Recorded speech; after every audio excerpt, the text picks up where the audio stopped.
Hello বন্ধুরা, কেমন আছে সবাই? তো ডেটটা ছিল 9ই মে 2024। ব্রাইড ছিল ফুলবাড়ির। এর আগে আমি কখনো ভয়েস ভিডিও বানাইনি, এটাই আমার ফার্স্ট ভয়েস ভিডিও। কোনো ভুল হলে আগেই সরি। আমার ব্রাইডের লুকটা ছিল একটু অন্যরকম, তাই ইচ্ছে করলো তোমাদের সঙ্গে একটু শেয়ার করি। আমার ব্রাইড ছিল একটু গোবিন্দ ভক্ত।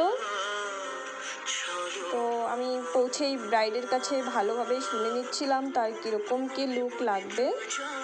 আমার ব্রাইড বলেছিল তার কপালে তিলক দিয়ে তারপর কলকা করে দিতে হবে, আর বাকিটা আমার উপরেই ছেড়েছিল।